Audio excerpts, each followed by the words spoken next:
ربنا سبحانه وتعالى في سورة العاديات أقسم قسم عجيب جدا. ربنا سبحانه وتعالى في القسم ده يخلينا كده نستحي منه سبحانه وتعالى. ربنا سبحانه وتعالى قال والعاديات ضبحا. أقسم ربنا سبحانه وتعالى بالخيل، وما أقسمش بالخيل وهي واقفة، ده أقسم بالخيل وهي بتجري في المعركة. ما هو الضبح ده اللي هو صوت نفس الخيل اللي طالع نتيجة احتراق صدره من كتر الجري ومن شدة الركض. انت متخيل؟ وقال سبحانه وتعالى فالموريات قدحا. الموريات قدحا ده بقى يا سيدي اللي هي الشرارة اللي طالعة من الحوافر بتاعة الخيل نتيجة احتكاكه بالأرض نتيجة الجري الشديد. تخيل انت بقى الخيل ده بيجري كده نفسه وأنفاسه بتتحرق من الداخل من كتر الجري، وفي نفس الوقت حوافره بتحترق، وكل ده بيجري وبيضحي وعارف ان هو في قلب معركة، لا رجع ولا خاف ومكمل في المعركة. يكمل سبحانه وتعالى ويقول فالمغيرات صبحا. المغيرات صبحا ده يعني ايه؟ يعني الخيل ده هو ما بيجريش عشان بيتسلى، الخيل ده بيجري عشان هو عارف ان هو في قلب معركة وعارف ان هو معرض للخطر،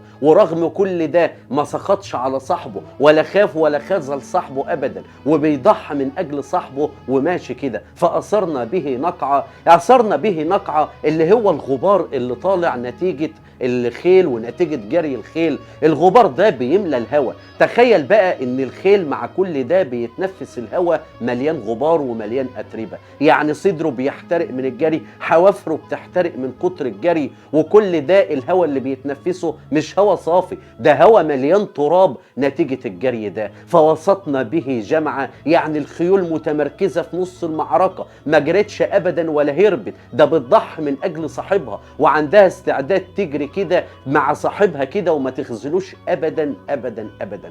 ومن صفة الخيول كمان لما العلماء عملوا عليها دراسة قال لك ان الخيول ده لما تعرف ان صاحبها في خطر ممكن تجري بصاحبها كده جري ما تقفش ابدا لحد ما امعائها وبطنها تنفجر من كتر الجري، عشان عارفة ان صاحبها في خطر. تضحية عجيبة جدا من الخيل لصاحبه. هنا بقى في الآية دهيت ربنا سبحانه وتعالى عز وجل بينتقل انتقالة عجيبة جدا ويقول إن الإنسان لربه لكنود.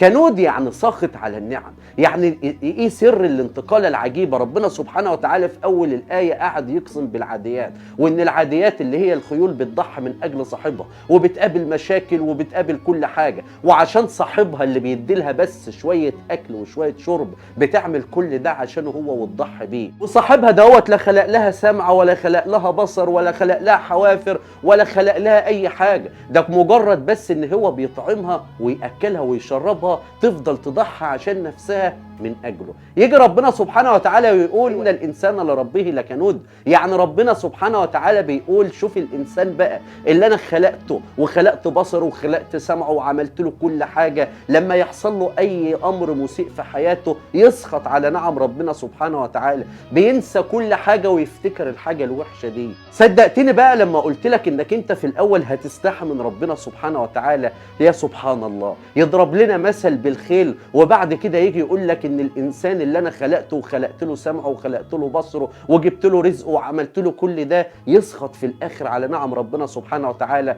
عشان ربنا بس عمل له امر سيء. حبيت بس اقول لك الحته دهيت عشان تحمد ربنا حمدا طيبا مباركا. احمد ربنا على كل حاجه في حياتك. ربنا سبحانه وتعالى لو جاب لك حاجه وحشه اعرف ان هي فيها خير ليك، احمد ربنا وقول الحمد لله. اوعى تسخط ابدا على نعم ربنا. ربنا سبحانه وتعالى خالق لك كل النعم اللي في حياتك ديت، وانت لمجرد حاجه واحده بس بتحصل لك بتنسى النعم ديت كلها وتفكر بس في الحاجه الوحشه دي. وده قسم اهو قاله سبحانه وتعالى بيقول يا بني ادم يا انسان يا اللي انا خلقتك. يعني انا دلوقتي اعمل لك كل ده؟ ما انتش مساوي الخيل. الخيل اللي صاحبه بس بياكله ويشربه بيعمل كل ده علشانه ويضحي بنفسه عشان صاحبه، وانت عشان حاجه واحده بس وحش تسخط على نعم ربنا سبحانه وتعالى. يا سبحان الله العظيم. احمدوا ربنا يا جماعه في كل الاوقات، احمدوا ربنا حمد كده طيب كده، قول الحمد لله دائما وابدا، الحمد لله على نعمه. احمد ربنا فاللهم لك الحمد يا رب